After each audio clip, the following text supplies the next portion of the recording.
வணக்கம் ஃப்ரெண்ட்ஸ், இன்றைக்கி நம்மளுடைய வாகை தமிழா சேனலில் பார்க்குறது என்ன ஒரு ஹெல்த்தியான ரெசிபி தான்.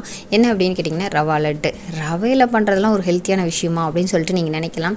கண்டிப்பாக ரவையிலே நிறைய சத்துக்கள் நிறைந்திருக்குங்க. அதை பற்றிய வீடியோ தான் எப்படி ரவா லட்டு தயார் பண்ணலாம் அப்படிங்கிறதையும் இன்றைக்கி சேனலில் பார்க்கலாம். சரி வாங்க வீடியோக்குள்ளே போகலாம். வீடியோக்குள்ளே போகிறதுக்கு முன்னாடி இதான் முதல் முறையாக நம்மளுடைய வாகை தமிழா சேனலில் பார்க்க வந்திருக்கீங்கன்னா அப்போ மறக்காமல் சேனலை சப்ஸ்கிரைப் பண்ணிக்கங்க. நம்மளுடைய சேனலில் மருத்துவ குறிப்புகளும் இயற்கை தொடர்பான பாரம்பரியமான உணவு பழக்கவழக்கங்களையும் பதிவேற்றம் செஞ்சுட்ருக்கோம். சேனலை சப்ஸ்கிரைப் பண்ணிட்டு பிளேலிஸ்ட் பார்த்தீங்கன்னா நிறைய யூஸ்ஃபுல்லான வீடியோஸ் இருக்குது, பார்த்து யூஸ் பண்ணிக்கங்க. இந்த ரவை தானே அதில் என்ன இருக்க போகுது அப்படின்னு சொல்லிட்டு நீங்கள் நினச்சிட்டு இருந்திருப்பீங்க. இதில் வந்து பார்த்திங்கன்னா பொட்டாசியம் இருக்குது, மெக்னீஷியம் இருக்குது. இது உடலில் வந்து நம்மளுக்கு நோய் எதிர்ப்பு சக்தியை அதிகப்படுத்தும். இது வந்து நம்மளுடைய ஹார்ட்டுக்கு ரொம்ப நல்லது அப்படின்னு சொல்லிட்டு நிறைய டாக்டர்ஸ் வந்து ஆய்வுலையும் சொல்லியிருக்காங்க. நம்ம உப்புமா தானே அப்படின்னு சொல்லிட்டு சாதாரணமாக நினச்சிட்டு இருப்போம். பட் இதில் ரவா உப்புமா அப்படிங்கிறது ரொம்ப ஸ்பெஷலானது. இந்த ரவையில் வந்து பார்த்திங்க அப்படின்னா விட்டமின்ஸ்களும் நிறைய நிறைஞ்சிருக்கு. ஸோ விட்டமின் இ இருக்குது, பி இருக்குது. ஸோ இது எல்லாமே நம்மளுக்கு நோய் எதிர்ப்பு சக்தியை தரக்கூடிய விட்டமின்ஸ் அப்படிங்கிறது தெரியுங்க.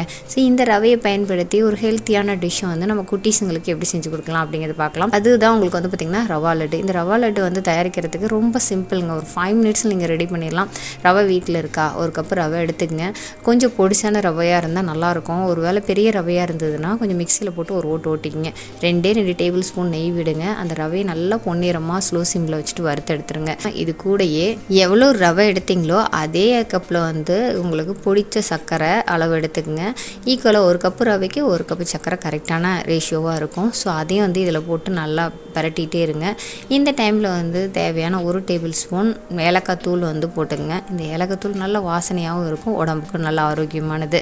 ஸோ அது கூடயே வந்து பார்த்திங்கன்னா நல்லா காய வச்ச பசும்பால் ஒரு 1/4 கப் அளவு எடுத்துக்கங்க. எடுத்துகிட்டு அதில் ஊற்றிட்டு நல்லா ஒரு பரட்டினீங்கன்னா அந்த சூட்லேயே ரவை வந்து நல்லா வெந்துடும். ஏன்னா ஏற்கனவே வறுபட்டுருக்கிறதுனால.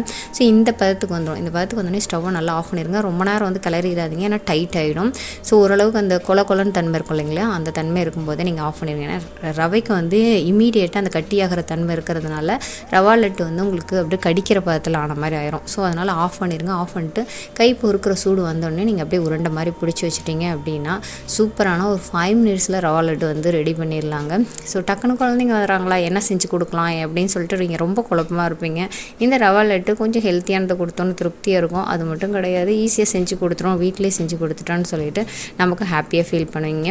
கண்டிப்பாக ட்ரை பண்ணி பாருங்கள். இந்த மாதிரி நிறைய வீடியோஸ் வந்து நம்மளுடைய சேனலில் வந்து போஸ்ட் போட்டுகிட்டே இருக்கும். டெய்லி நம்ம சேனலில் வந்து பார்த்திங்கன்னா மார்னிங் 6 o'clock ஷார்ட்ஸ் வீடியோ வருது.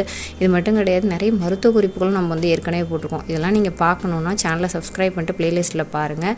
நிறைய உங்களுக்கு விஷயங்களை வந்து கேதர் பண்ணிக்கோங்க. இந்த மாதிரி விஷயங்களை டெய்லி நீங்கள் அப்டேட் பண்ணிக்கணும்னு நினச்சிங்கன்னா மறக்காமல் சேனலை சப்ஸ்கிரைப் பண்ணிக்கங்க. சப்ஸ்கிரைப் பண்ணால் மட்டும் பத்தாது ஃப்ரெண்ட்ஸ், பக்கத்தில் கூடிய பெல் ஐகானை கிளிக் பண்ணுங்கள். இந்த வீடியோ உங்களுக்கு பிடிச்சிருக்கு அப்படிங்கிற பட்சத்தில் உங்கள் ஃப்ரெண்ட்ஸ் கூட, ஃபேமிலி மெம்பர்ஸ் கூட மறக்காமல் ஷேர் பண்ணிக்கோங்க.